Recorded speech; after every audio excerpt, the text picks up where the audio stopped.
Hello and welcome to Record Sports Hotline Live. I am overjoyed to be joined today. Just tell the truth for once in your life. It's my favourite Stop part. with all My this favourite bubbling part of stuff. the day. I'm joined by Keith Jackson and Michael Gannon. Mick, how's it going? I'm all right, chaps. Not too bad for a Monday. Absolutely. Before we go any further, some breaking news. Yeah. Hot off the press regarding Celtic. Celtic's financial results have just been published within the last 10-15 minutes. These are the results which end June 30, 2024. So it doesn't actually take into consideration the activity in the transfer market over the summer. But I think, Michael, you've got a good handle on this. It seems to me that the kind of biggest headline from it is that even before they turned a profit in the transfer market over the summer, and they did spend significantly, but they turned a profit, there was 77 million quid sitting in the bank account. I mean, this is just an example of a club extremely well run. We were talking about it yesterday, but I mean, these figures are, first class. And that's before you factor in the Champions League campaign, which is just around the corner. Yeah, listen, you got to look at the numbers and be quite impressed. I mean, £77 million in the bank, which is up about 5 million from last year. Profit is slightly down as it was from 40 to 18, but still £80 million profit isn't to be sniffed at. That's before the Matt O'Reilly deal and other deals as well. So that would slightly change as well. Revenue up to 124 million, which is a pretty big number. I mean, the £100 million line is a tough one for Scottish clubs to break. It just shows you the Champions League impact. Because 100 million is good going for Scottish teams. I mean that by obviously Celtic and Rangers. So that's the Champions League effect, isn't it? So yeah, really, really impressive numbers. Things that, listen, I've got my fag packet here, guys, to work out all the numbers here. I've got to admit. Why do you think I chucked this one straight at you, I mate? was going to say that a bit live. Just lob me a live grenade there to try and do it. If you see a state of my bank account, my finances is not my strong suite. What I think is interesting, and I don't know if you boys agree with me, right, is I mentioned the Champions League factor, right? The operating costs, i.e. wages and all that stuff for the entire club has gone up 10 million to 105 million. That's high, by the way. It's a lot. You're looking at first team wages is usually about 60-65% of the overall wages because that's a big company. Their wages are for everyone, from the guys in the pie stall right down to the cleaners and the squad. But the squad takes the bulk of the money, obviously, and coaching staff. So coaching staff and squad, I reckon you're looking at a wage bill that smashed through 60 million quid. Yeah, easy. And by the way, Mike, that's it. As we said, June 2024. Yes. The signings that have come in through the door over the summer, some of these boys will be getting a nice pay packet as well. So you imagine the wage bill will rise again. I think you're looking at 65 to 70 million quid wage bill right now at Celtic, which is probably historically as high as it's ever been, I'd imagine. But we sat there just at the end of the transfer window when Celtic were playing Rangers, and it was probably the most expensive bench ever assembled in Scottish football history. So that's the market Celtic are dealing in right now. They're about to go into the Champions League. They're about to turn a massive coin in that. They are just operating on a different level, and it's really interesting. If you go back, we'll talk about Rangers, I'm sure, in a little bit. You go back over these last 10 years, Rangers have been burning on a consistent basis through somewhere between 10 and 15 million pound every season. Yeah. Just burning it. Yeah. Celtic have done the opposite. Celtic have been stockpiling. They've been making money and they've been banking the money. They are in such a financially secure position. It's incredible. And it allows them to spend the sort of fees that they were able to spend this summer and satisfy the demands of a manager who, has never hidden his ambition to make Celtic a European club. When you're playing with a pot of cash like this, it doesn't half help. See, just what I think is interesting, guys. Sorry, I didn't finish. I mean, is it just shows you the importance of the Champions League and how important it is this season to perform well. Because obviously the automatic place goes next year. But what Celtic have got is that cash fund in the bank, which drives everybody crazy. Celtic fans nuts want to spend money. I get that, right? But that money is a buffer for if they don't get Champions League, they can afford it. It's not going to cause any problems. And what they've also got in the squad is assets. So if there is a time when they can't get the Champions League, they can sell an asset and cover that cost as well. So they're insulated against not making the Champions League, which is the real golden zone for Celtic, because you can't get such where you rely on Champions League to keep the lights on. Like, that's not a business plan. Celtic have they want to get the Champions League. They kind of need to get there. If you're going to run a wage bill of that and a operating expense of 105 million, they kind of need to be there. But if they don't get there, it's not a crisis. They've got a cash pot to sit on and assets they can sell. But that's not a situation they should be thinking about. They should be using this cash pot to be a Champions League club. That's exactly it, Mike. So that's the line. But I get why that's the line they need to trod. They need to trod this line that they can't afford to lose that buffer zone that takes away the risk of not getting there, whereas invest enough to get there. And at the moment, you've got to say that they're doing that now. Michael, they've hit the sweet spot because they, I think the frustrations were bubbling over with supporters when they saw there was, a ton of money sitting in a bank account and it wasn't being invested into the team on the pitch. But Celtic have managed to keep really huge, significant funds gathering dust in the bank account, and yet still spend enough to keep everybody happy and to make it look as if the bar has gone up the way in terms of their ambition and what they want to serve to the paying public. They've got it just right. It's absolutely perfect for Celtic right now.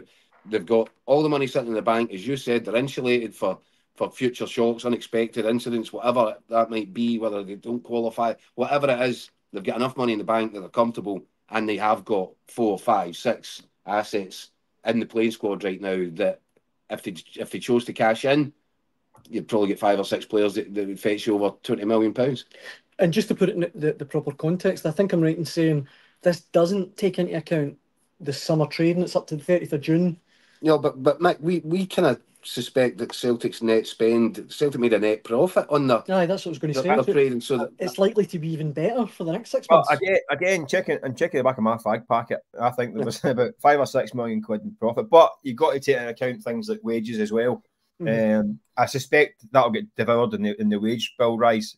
Well, I think you look at the money made for Matt O'Reilly and the money spent, it's probably not far breaking even from that point, from June the 30th. Because they did spend money, obviously, £11 million in Engels, 9 million or 8.5 up front on Ida. McCowan coming in as well. Late the window, the loan fee for Alec Baye. So there's money getting spent at the end of that window. The probably covers the cost that was coming from the O'Reilly sale, plus the others as well. So it's not far off. As previously discussed on here, Mick, they were also able to get rid of guys that weren't going to feature and bring in significant funds for these guys. Good money. I think the Mikey Johnson's the prime example. Bolson Law. Well, yeah, didn't even get a kick for the first team, and these guys are going for significant money. Well, Rangers, which is the financial basket case across the city, are selling Todd Cantwell for 500 grand. Hadji can't get a club. It's extraordinary. I mean, it just really highlights. It's almost as if Celtic couldn't have picked a better time to throw this news out there, because it really highlights the difference between the two clubs right now. Aye, absolutely. Mick, you mentioned Celtic's Champions League campaign. Sorry, I went blank. Their campaign is about to start for the season. We will come back to that a little bit later on. On the finances, Jeff, watching live on YouTube, simply says Celtic are minted. That's a fair assessment. Thanks for that, Jeff. 1,000 words in his statement, wouldn't he? We will come back to Celtic the Champions League, but let's change our attention across the city to Ibrox. And Dave King, Keith, he's had a lot to say for himself today. He's been doing the rounds. He was on radio earlier on today with Jim White. He wants back in at Rangers. Yeah. More good news for the Celtic fans, really, isn't it? The reaction there. What a day. Yeah, look, this Dave King, the Dave King circus is rolling again. I would imagine that a lot of Rangers fans are tired of it. I would imagine that, there will be some out there that will look back and think, 55 and Steven Gerrard and Dave King. I think most sensible Rangers fans will have moved on from that. I think he's a distraction. I think if he was wanting to have a serious conversation about becoming chairman, then he wouldn't be having it through the media. But he can't have this conversation with the board because the board are hostile towards him, because of his previous behaviour, because of their previous behaviour, because they're just like rats fighting in a sack. So there is absolutely zero chance that the Rangers board are going to say, Dave, in you come, especially, I don't know if you listen, I heard some of his radio stuff today. He's basically saying they're all hopeless, they're all clueless, and if he came in, he'd tip them all to it. So, I mean, yes, does it make a good headline? Yes, will Rangers fans be interested in hearing from Dave King? I imagine so. But I think the vast majority have probably got Dave King fatigue. You know, the hubristic tone. I mean, today he was saying, you know, in his radio interview, what's really the biggest thing that's worrying him right now. Well, I was going to say, but I won't. But the biggest thing that's worrying him right now appears to be the thought that Celtic might overtake Rangers in terms of trophies won historically. I mean, I don't know if you should be worried about that, Dave. Just take that as read. By the end of this season, that's exactly what's going to happen. And we were saying before we went on air, if you really are getting caught up in that, it's already 180 But weeks. see all this stuff. But see, yeah, we'll go through the numbers, right? But my point is this. My point is he's trying to appeal to this cross section. He wants to almost he thinks by coming across as obsessing about Celtic that he'll bring the public with him. That's what the Rangers fans want. Well, actually not, Dave. What Rangers fans want is the club being run properly, professionally, without all the psychodrama that you brought to it when you were here last time round. Don't forget, he headed for the hills. He washed his hands of the thing and he ran. And now all of a sudden he's the best man for the job. No, I could do without hearing that. I'm sure there's a lot of Rangers fans could do without hearing that. But that doesn't mean it's not interesting. I just find him now a bit boring. I find that his hubristic chat, everything that comes out his mouth, you think, I've heard all this before. It's all the same, and it's all the same angry, aggressive stuff. And I think Rangers should be bigger and better than that. And in fact, that's the one thing I'd say. I wrote a column about it today, and I feel real sympathy for John Bennett, that he's now in this situation where doctors are telling him, advising him that he has to walk away from this for the sake of his health. That is a really sad indictment of the situation. I feel so sorry for him because he was full of best intentions. So much so that he was prepared to park something like £23 million of his own money into Rangers to try and help them through. The guy just wanted to do his best, and it's turned out horribly. And that must have been taking a hell of a stress and strain on him. And what he was doing behind the scenes, and this is what a lot of the fans won't see, what John Bennett was doing behind the scenes, he was a far more moderate guy than they've had before. He was more progressive. He was doing the right things. He was actually slashing into. He'd worked out a figure of about £10 million a year wastage in contracts in Ibrox. I don't mean player contracts. And he was eating into that, and he was actually making progress, and he was getting the club towards the position that he wanted it to be in. He was almost there. He was within touching distance. And then James Bisgrove went to Saudi Arabia and said, by the way, guys, I've left something in my top drawer. And it's absolutely shafted him. So people will argue, well, he shouldn't have appointed Bisgrove. That's a fair point. People will say, well, he should have been on Bisgrove when this project was up and running. He should have been monitoring it. But that's what James Bisgrove was paid to do. He was an executive. And the board, as in most companies that I know anywhere throughout the world, they trust the executives who are appointed to carry out the executive work. So when he found that out, there was no way back. And I'm afraid it was always going to end badly for John Bennett after that, because he carried the can. He was the guy that was left holding the baby, and he took the blame. And really, I'm not sure it was John Bennett's fault. He has made mistakes along the way, but I think he's been the victim of betrayal, and I think he was blindsided by stuff. On a human level, I've got real empathy for him, because I just hope that by taking this step back and kind of removing himself from this kind of circus. Well, it's just chaos. It's a cauldron of chaos. And by removing himself from it, I just hope that health-wise he makes a full, speedy recovery and he gets back to it. And my hope for him is that, see all this stuff we're talking about Dave King, my hope for him is that one day he might be able to look back and say it was worth it, because it sparked a fresh start for Rangers. It's not to go back the way to Dave King. It's not to bring back Big Dougie Park. It's not to, have meetings with corporate fans and make big decisions in the blue room. They need a fresh start. They need professional people, and probably they do need to kind of break this cycle of fan ownership. They probably need new input with an outside view, with a clear head. And if that's the legacy that John Bennett leaves, if that's the next step, if people come in to invest in this and pick up the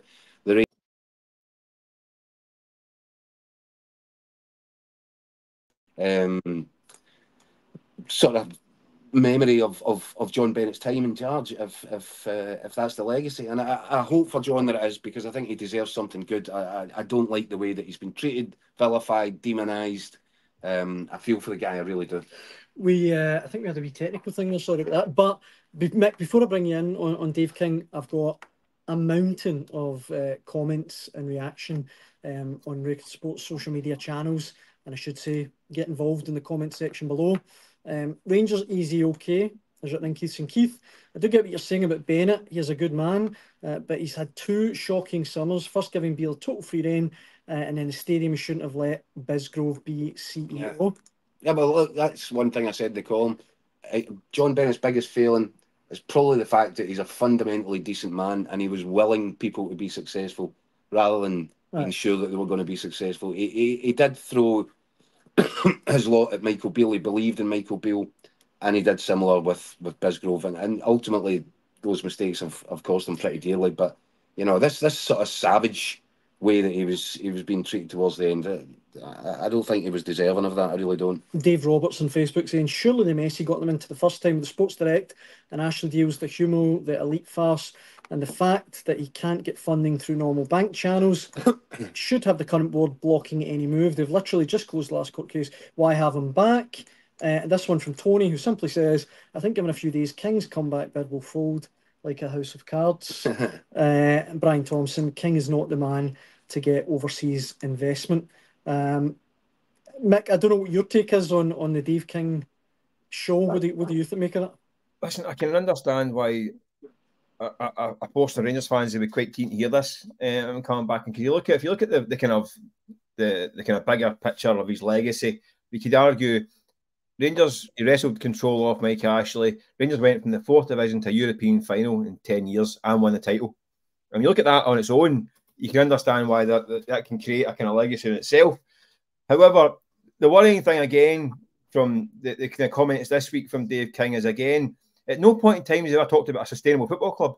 Again, it's leaving the club wide open to venture capitalists. It's been bringing in investors from Saudi, from America, from around the globe. It's all money, money, money. And Dave King's legacy also should be that the club is heavily reliant on loans from generous fans during that period. I mean, the aggressive funding that got the club to the point of winning the title and getting to a European final. It cost a lot of money, and it cost a lot of individuals a lot of money that was their family's money, including his own, by the way. But I don't think that's a healthy way to run a football club. If Dave King came back and said, right, I've got a vision for Rangers, how to make the club sustainable, then you can say, you know what, sit down and we'll talk about it. But I don't like this bit, we'll get investment from here, there, and everywhere. I'll go to my city pals and I'll get investment. That's not what Rangers need at this point in time. Rangers need the next stage of planning that gets the club sustainable on a realistic basis. We'll talk about Celtic's financials and the way they've future-proofed themselves. Rangers are not future-proofed. They're having to slash and cut costs to try and keep going the way they have, because they're overextended without the structure in place. So I mean, Dave King talking about bringing in his pals to invest in the club and all that stuff. It just sounds, I can understand why fans would like to hear that. That sounds like, yeah, we need money from Saudi, we need money from America. That's great. 25 million here, 50 million pound there. That all sounds very all well and good. But the reality is, Rangers need to be a self-sustaining football club first and foremost. But I think, Mike, when it's not sexy, it's not a great headline, but that's what it needs. When he's talking about investment, though, Mike, I genuinely think that he's looking at it would be a takeover of sorts. So I don't think it's the same, as they have been doing, the kind of hand-to-mouth existence over the last 10 years, where, as you said, flying by the seat of their pants, making it from one set of accounts to the next and taking loans off you. What they actually need is somebody to come in, and listen, this is, far easier said than done, but there are investors out there. There are people who are keen to get a foothold in British football and European football. The landscape's changing all the time. There will be people out there, and there has been. Unfortunately, Kylie Fawkes was chased out of the building by Big Dougie Park, who simply wasn't having it. But there will be people like her, and they have scouts who are out and about trying to find the next one, try to find the next club that might give you an avenue, access into the Champions League. These are big business. It's not fans, it's not local guys. They didn't grow up going to the games and all. But this is modern day football, and I think Rangers now are ready for that. I think there will be people out there having a close look. Dave King has made it no secret the fact that he was wanting to sell his shares to Kylie Fawkes. I would imagine now that John Bennett would be inclined to think it might be a good idea to sell what I've got, get my loans back, financially just get clean. I think that there'll be more of an appetite now. And I think as well, this has been a bruising experience for these guys that have kind of played musical chairs around the boardroom table. It's been bruising. They're having to, they'll be caught in flack. They wanted to be the heroes of the hour, the guys that were, but it's not working. And there's no signs that it's going to work. So the best thing that they can do, if Rangers is in their best interest, if they're working in the best interest of the club, it should be to find not any buyer, but the right buyer. Have a look at them. Who's credible? Who's not? What's on offer? What's your plans? These are the discussions that should be ongoing. It's not about bringing Dave King back and letting him shout at people for another 2 years and make more enemies and all that. This is now the time to reach out, make friends, get to know the people that you think are serious and what they might be able to offer. And by the way, if the guys that are still in there, the shareholders, directors, if they wanted to bring these people to the table and do a deal that did stabilise Rangers for the long term, then they would walk out, with great plaudits. Absolutely. Because they eventually they would have done the right thing. Peter Smith. The worry for me is actually the phrase investors, Keith. That's what would worry me, because investors, especially for outside investment, they want their money back. They want to make money. And name me a football club that's ever made money. I mean, it's. But Mick, this is the point. This is why Rangers in particular. Also, the Glazers are the only people that actually manage to make money at football clubs. But Rangers in particular, right? They won't cost a lot. This is not a big purchase for the American guys that are getting into sport. They're spending billions on clubs. You're not going to have to get anywhere near that to buy Rangers. But you do potentially unlock a pathway to the Champions League. And that is good business. That's sound business. That actually makes Rangers are actually one of the best bargains going about just now. If the Rangers board can get themselves to a point where they see it as the right thing to do. I mean, Kylie Fawkes ended up, I think, $250,000 down in legal fees because the Rangers sued her for offering £60 million. So, if I was an American investor, I'd maybe be thinking twice, do I want to get involved with these guys? But if there's an attitude shift, then there is no reason that these bigger conversations shouldn't be taking place. That's what Rangers should be looking for right now. Because it's out there. It's just a matter of, do these potential investors want to get into bed with the guys currently? Are they worried about what happened the last time somebody tried it? But I tell you what, there's no doubting about it. For a knockdown fee, you can buy a club that has the potential to get you access straight into the big leagues in Europe, and that 100% is what these guys are looking for. They're looking for these clubs. They're scouring Europe for clubs like this. Lord knows that we're not Bloomberg or the Financial Channel, but at risk of turning us into that, there is more investment news that we have to touch on today. Oh, wow. This is from Tynecastle. Oh, my head's going. The news that came out today that Brighton chairman Tony Bloom and his company behind the investment at Brighton and Hove Albion are reportedly looking to invest up to £10 million into the Tynecastle club. I mean, we don't know much at the moment, but if there is kind of legs in it, Keith, some of the players they've had. Well, what we know is that it's more at the start. it's a partnership which would allow Hearts access to their database.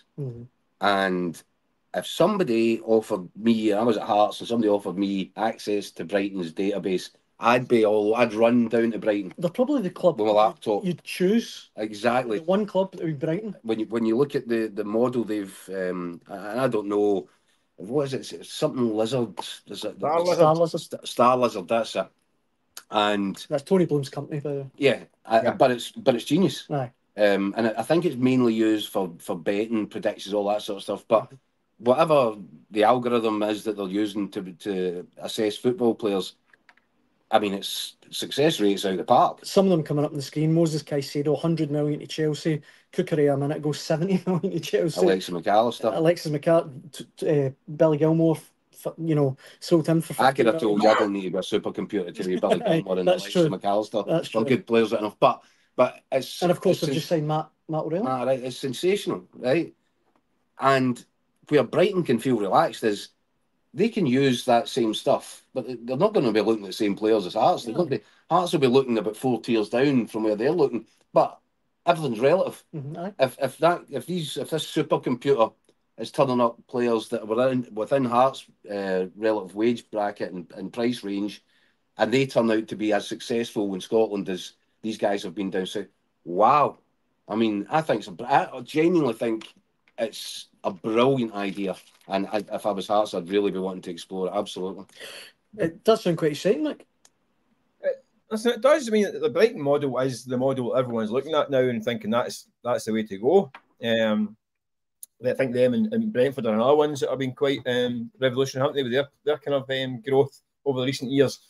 But yeah, if this guy's interested in getting Hearts on board, it does look like an avenue they should definitely be keen on.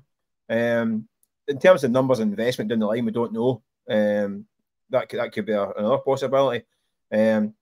Hearts are a well-run club. I mean, I know that the foundation of Hearts is heavily involved, and they've done pretty well in building from a really obviously a difficult period. This looks like the next step for them, doesn't it? Especially at a time the recruitment's been a wee bit funny in the last couple of years. I'm not entirely convinced with Hearts recruitment in the last 18 months, 2 years. So they could do a wee bit of help in that side of things. But yeah, it definitely looks. I think getting hookups with these teams in England are going to be becoming the norm. I mean, Hibs, obviously with the money from the Bournemouth owner, and that's but whether or not they take advice or not, it doesn't really matter at this point in time. But they're taking the money, aren't they? But I think they're going to start to see more and more link-ups in that respect with English clubs, because they've got so much wealth and power and influence. It makes sense to hook up with them, wouldn't it? Yeah, I think in order for this to get to the point where Tony Bloom was actually getting a stake in Hearts, it would need to. I think the foundation of Hearts will have a big say in that. I think they've got 8,000 members in the region of that, and I think about 90% of them would need to be voting for it. So that is a big hurdle to go over, but the thought of getting access to Brighton's supercomputer, as I said, would...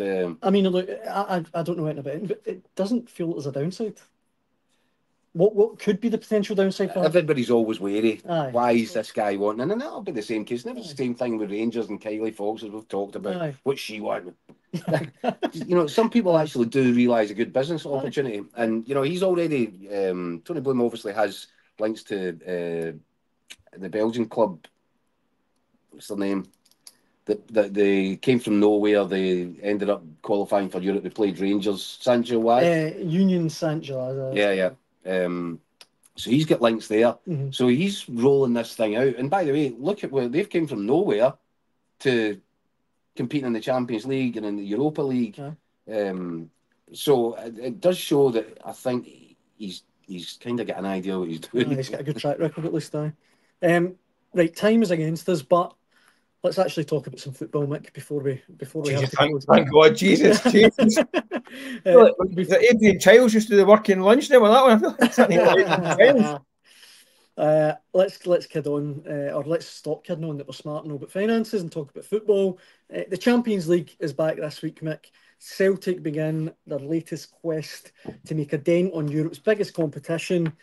We've got a lot of comments and questions sent in from Celtic fans at home.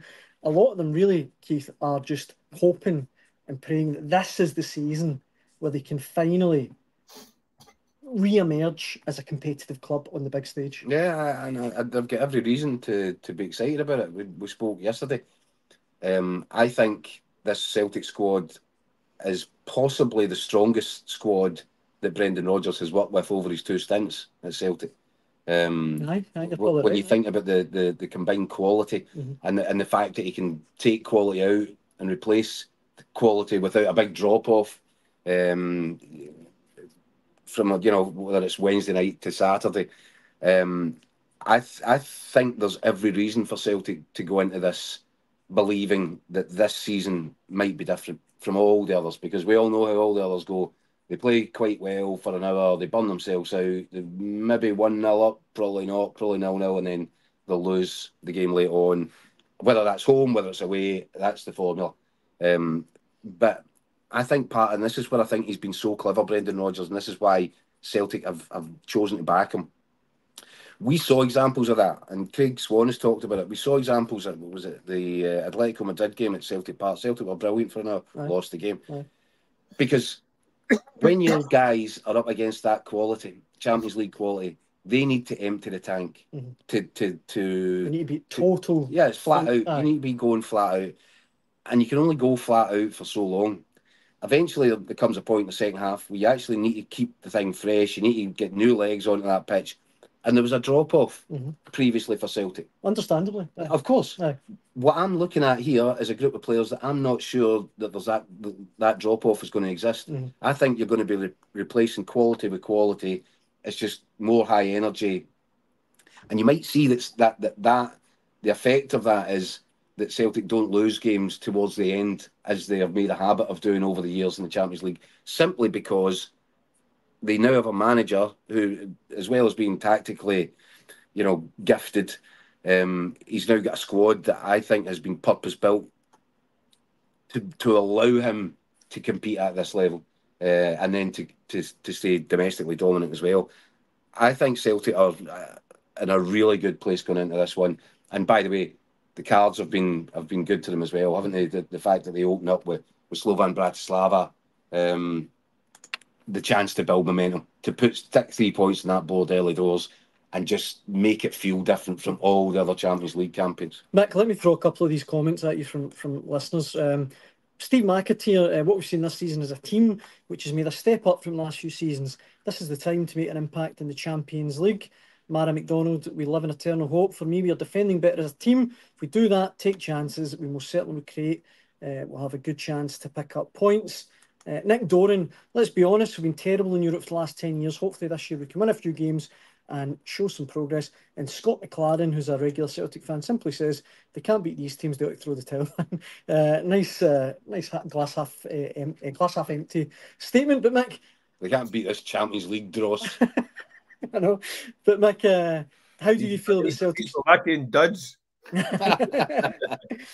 We actually had a piece today on Record Sport Online by Gavin Berry, who's saying that, again, going back to finances, good. Celtic squad is worth 20 times more than Bratislava's. So, they are favourites going into this one on Wednesday, Mick. They've got to win. Celtic have got. They haven't won an opening game ever in the Champions League. 12 attempts.